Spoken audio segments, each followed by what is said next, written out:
Sendika olarak ilk günden beri defalarca masaya oturduk. Geriye dönük alacakları bekletmeyin dedik. İşçiye nefes aldıracak bu toplu paraya kuşa döndürmeyin dedik. Önümüz Kurban Bayramı, işçi kurbanını kestirebilsin dedik. Vergi dilimini işaret ettik. Ülke ekonomisinin zorluğunu gösterip alacakların bir an önce ödenmesi için çalmadık, kapı bırakmadık. Sendika olarak devletin tüm kademelerini aşındırdık. Hesaplamalar yapılıyor dediniz, bekledik. Kasada para yok dediniz, ek bütçe istedik dediniz, bekledik. Bütçe meclisten daha çıkmadı dediniz, bekledik.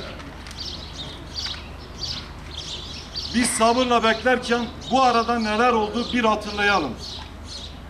Ev kiralarımız 10.000 liranın üzerine çıktı. Vergi oranları arttı. Akaryakıtta dev zamlar yapıldı. Akaryakıta gelen zam aynı gün başta gıda olmak üzere tüm sektörlerde aynı oranda yansıdı.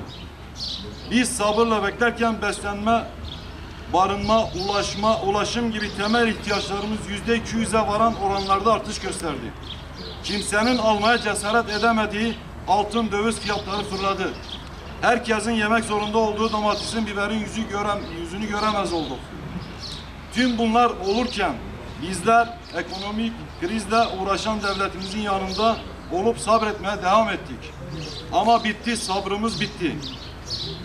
Çalışıp hak ettiğimiz geriye dönük alacaklarımızın önemsenmesine karşı sabrımız bitti, öfkemiz büyüdü.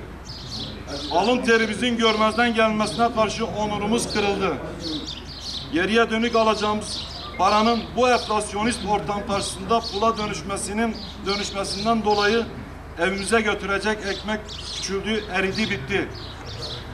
Ha şimdi, ha birazdan, ha yarın, ha yarından da yakın diyerek oyaladığımız biz sağlık işçileri artık seslerimizin duyulmasını istiyoruz. Emeğimizi hiçe saymayın. Çoluk çocuğumuzun ekmeğine ortak olmayın. Alın terimiz vicdanımızda kuruyalı çok oldu. Görün artık. Biz sabrettikçe bu kadar umursamazlık bizi çok incitti. Görün artık. Herkes alacakları ödenirken sağlık işçisinin geriye dönük alacağı şahin kesildiniz. Görün artık. Alacak öderken bile işçiyi kadrosuna göre böldünüz. 696'ya övey evlat muamelesi devam ediyorsunuz. Biz bu ayrımı yaşıyoruz. Siz de bunu artık görün. Bize vermeyi unuttuğunuz geriye dönük alacaklarımız bazı üniversitedeki sağlık işçileri de 3 taksite ödenmeye başlamıştır. Hem geciktirip hem taksite bağlanması, ikisi de yanlış. Vatan görevi diyerek gece gündüz pandemide, depremde nefes almadan peşin çalıştıklarımızın karşılığı olan alacaklarımızı taksit istemiyoruz. Geriye dönük alacaklarımızın tek seferde ve daha fazla geciktirilmeden ödenmesini istiyoruz. Sağlık işçisinin artık sabrı, takati alacağı toplu para ile ilgili hayali bile kalmadı.